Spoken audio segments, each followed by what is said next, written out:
Assalamualaikum warahmatullahi wabarakatuh. Selamat pagi anak-anakku sekalian. Semoga kita tetap diberikan oleh Allah Subhanahu wa taala umur yang panjang dan kesehatan.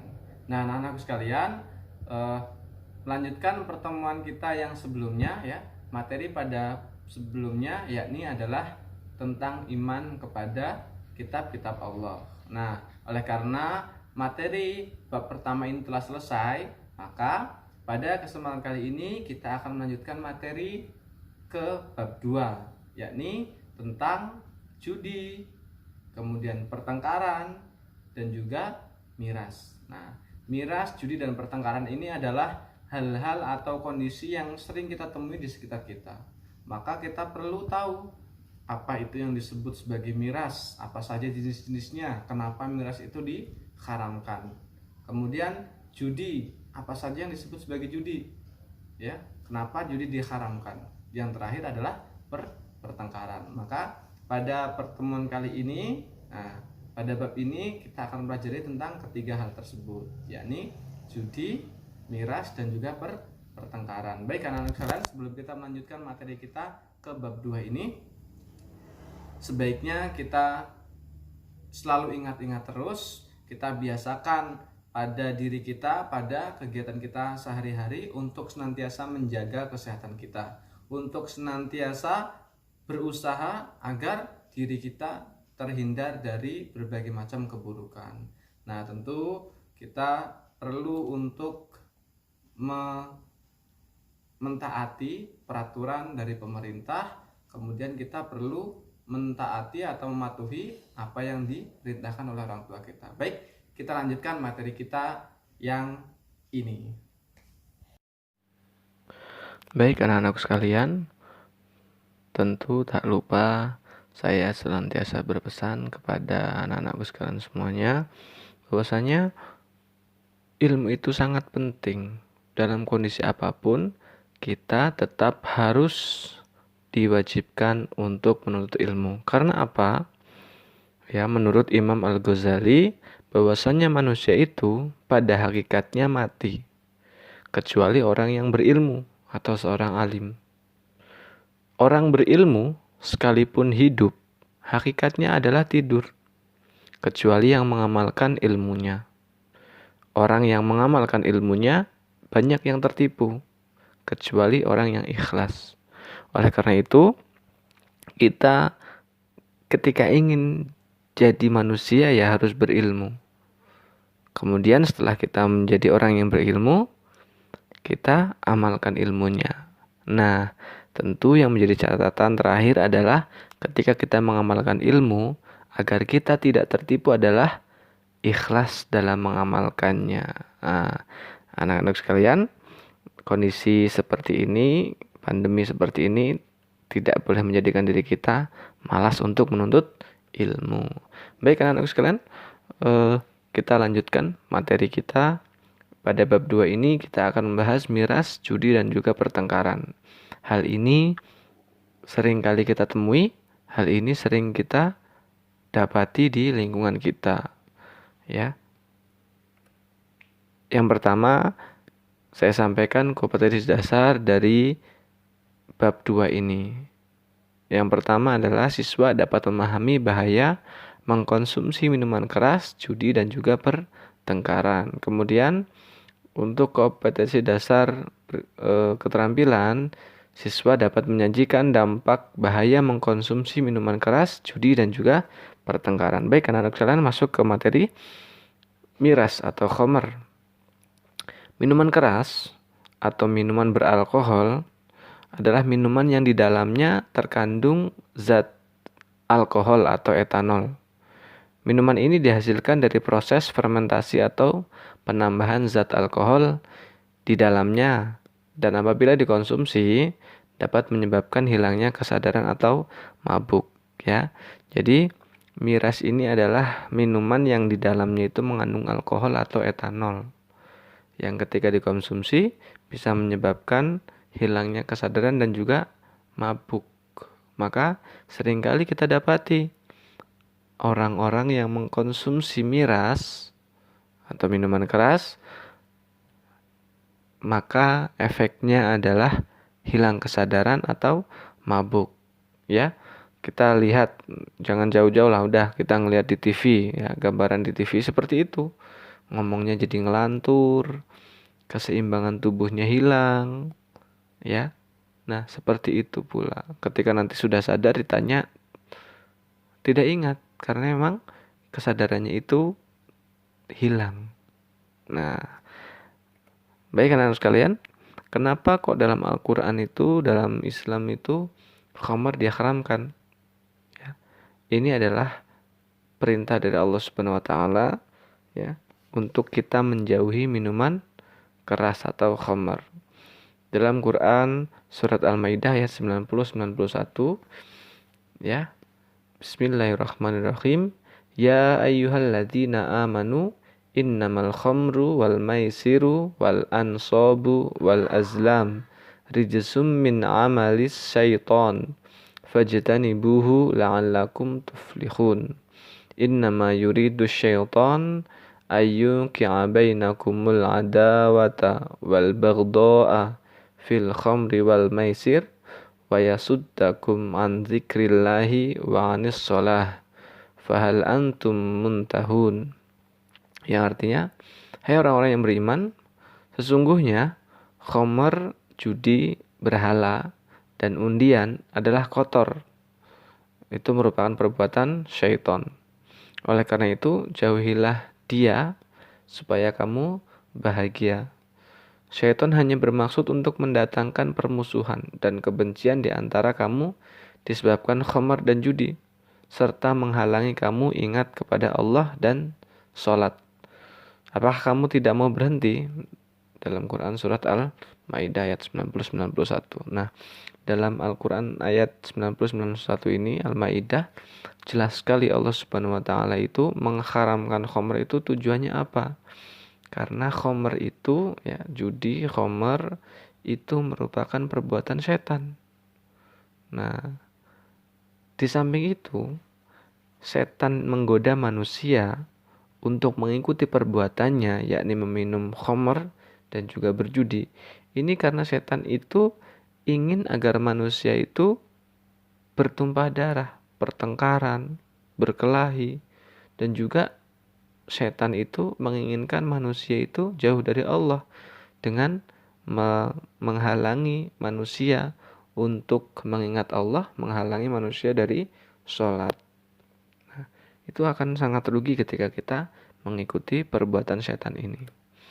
Nah, anak-anak sekalian, yang disebut minuman keras atau khamar ini telah jelas, ya, batasannya sesuai dengan dalil yang disampaikan oleh Rasulullah SAW melalui hadisnya, ya, dari Ibnu Umar radhiyallahu anhu bahwasanya Nabi Muhammad SAW bersabda, kullu musyrikin khamrun wa kullu musyrikin haramun, rawahu Muslim. Setiap hal yang memabukkan itu khamr, dan setiap yang memabukkan itu haram. Maka batasan yang disebut sebagai minuman keras atau khamr adalah memabukkannya itu. Ya, memabukkannya itu. Jadi bukan semata-mata karena alkoholnya.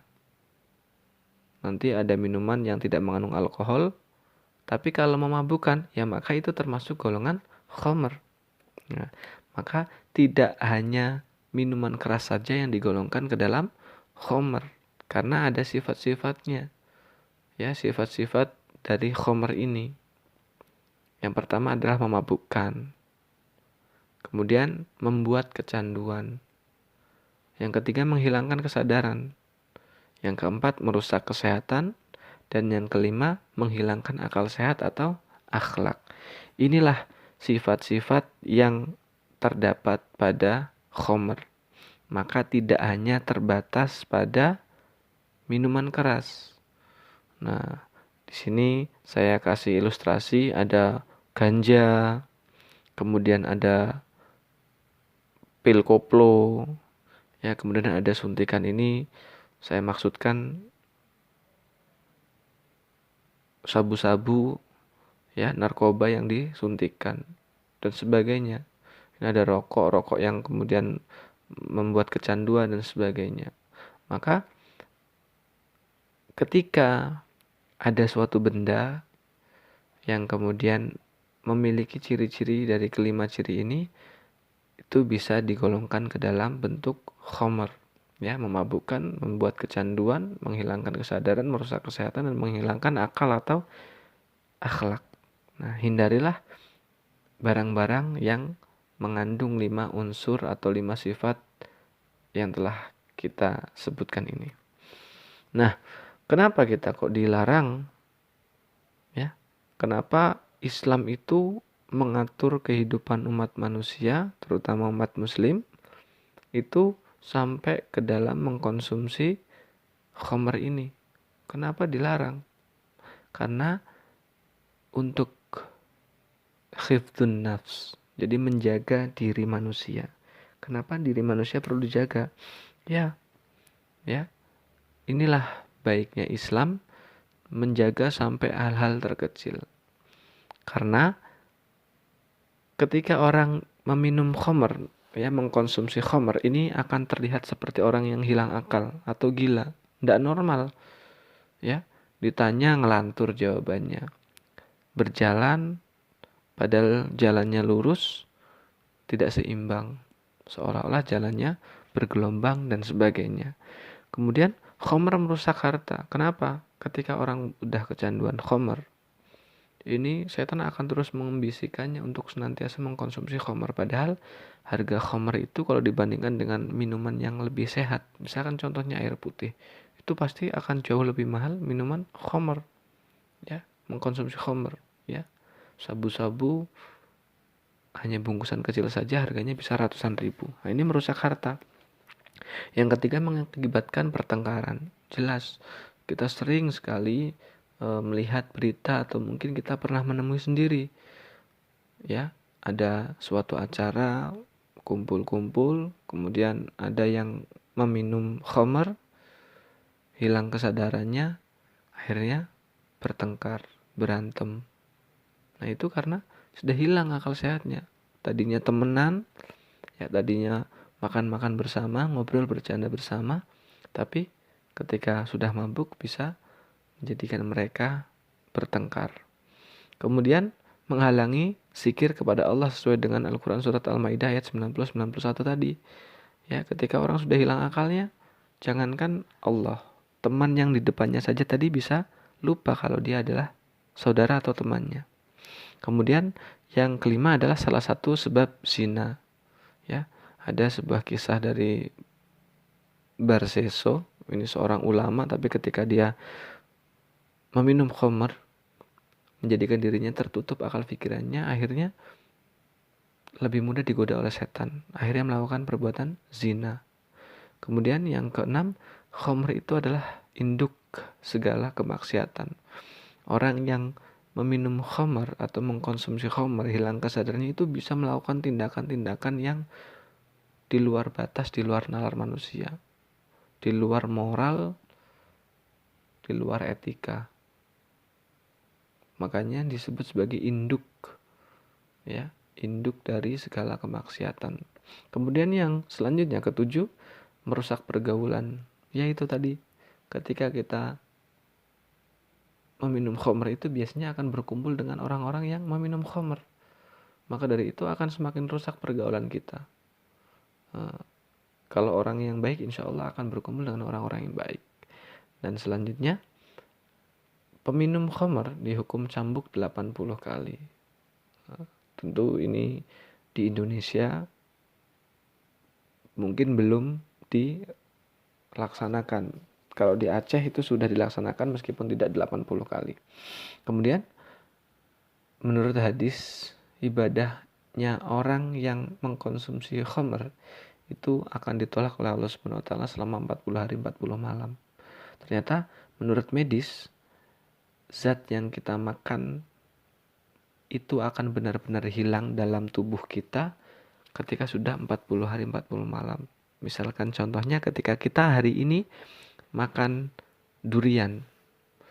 Nah, zat yang terkandung dalam durian itu akan hilang total dalam tubuh kita itu setelah 40 hari 40 malam. Oleh karena itu, ketika orang meminum khamr saat ini berarti 40 hari 40 malam kemudian itu baru hilang zat yang terkandung dalam khamr tersebut di dalam tubuh kita.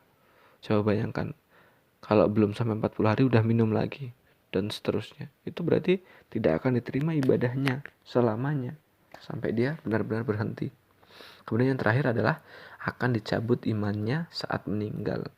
Ya, kita tidak pernah tahu orang meninggal itu kapan waktunya. Tapi ya, biasanya orang meninggal itu sesuai dengan kebiasaannya. Nah, celakanya adalah jangan sampai diri kita itu termasuk orang yang mengkonsumsi khamr. Ya, apakah kita tidak takut ketika kita mengkonsumsi khamr kemudian Allah menjemput nyawa kita, mencabut ajal kita dalam kondisi kita sedang mengkonsumsi khamr? Maka akan tercabut itu imannya karena kita sudah tidak ingat lagi sama Allah. Nah, sangat merugilah kita. Itulah dampak buruk yang disebabkan oleh minuman keras atau khamr ini. Ya, tidak hanya minuman keras ya, tapi sifat-sifat khamr semuanya. Ya, anak-anakku sekalian, tentu hal ini menjadi pembelajaran bagi kita untuk berusaha sekuat tenaga menghindari, menjauhi, mengkonsumsi khamr. Ya, langkah pertama yang harus kita laksanakan adalah memilah dan memilih pergaulan. Dengan siapa kita bergaul, dengan siapa kita bersosialisasi. Karena itu akan menentukan ke arah mana hidup kita. Kalau kita bergaul dengan penjual minyak wangi, insya Allah kita akan ketularan wanginya. Sebaliknya, ketika kita bergaul dengan orang yang tukang pandai besi, maka kita akan ikut bau besi, bau sangit, bau asap, dan sebagainya. Oleh karena itu, ketika kita bergaul dengan orang-orang yang baik, insya Allah akan mengantarkan kita kepada kebaikan, kepada surga. Namun ketika kita bergaul dengan orang-orang yang banyak melakukan maksiat, salah satunya adalah mengkonsumsi khamr ini, maka bukan tidak mungkin kita akan terpengaruh dan mengikuti aktivitas mereka dalam mengkonsumsi khamr. Anak-anak sekalian, khamr tersebut juga akan menutup pikiran kita. Tidak ada ceritanya orang yang biasa minum khamr itu menjadi cerdas, tidak ada. Ya, tidak ada. Bahkan malah membuat diri kita itu malas untuk belajar. Padahal orang yang belajar, ya, mereka yang ingin berhenti belajar dan menuntut ilmu akan menjadi pemilik masa lalu. Tetapi mereka yang terus giat belajar akan menjadi pemilik masa depan. Nah, tentu tadi berpengaruh pada diri kita. Ketika kita mengkonsumsi khamr, itu akan menjadikan diri kita malas untuk belajar, berhenti belajar, dan kita hanya akan memiliki masa lalu. Sedangkan ketika kita menghindari itu semua, menghindari khamr, insya Allah semangat belajar kita akan semakin meningkat. Dan ketika kita belajar, maka kita akan memiliki masa depan. Nah, itulah anak-anak sekalian materi yang bisa saya sampaikan untuk pertemuan kali ini. Ya, semoga bermanfaat untuk kita semua. Baik anak-anak sekalian, tadi kita sudah bersama-sama mempelajari apa itu miras atau khamr. Nah, tentu perlu kita dalami betul-betul ini. Kita perlu perhatikan betul-betul miras itu seperti apa, kenapa miras itu diharamkan, jenis-jenisnya seperti apa. Jadi kita tidak salah nantinya ketika menemui minuman atau makanan yang mengandung keharaman tadi. Kenapa kok miras diharamkan? Maka nanti ketika kita menemui makanan atau minuman, meskipun itu tidak disebut sebagai miras, kalau mengandung hal-hal atau unsur-unsur yang diharamkan sebagaimana pengharaman khamr atau miras, maka minuman atau makanan tersebut tidak boleh kita konsumsi. Nah itu ya. Jadi pertemuan kita kali ini saya cukupkan. Kita lanjutkan pertemuan kita pada minggu depan, melanjutkan materi tentang judi dan juga pertengkaran. Cukup sekian, mohon maaf apabila ada kesalahan dari saya sendiri. Semoga bermanfaat untuk kita semua. Tetap jaga kondisi tubuh kita agar senantiasa fit, agar senantiasa sehat. Kita berdoa bersama-sama kepada Allah, kita tingkatkan keimanan dengan ketakwaan kita tingkatkan ibadah kita agar senantiasa dilindungi oleh Allah Subhanahu wa taala. Billahi fi sabilil haq, astaghfirul khairat. Assalamualaikum warahmatullahi wabarakatuh.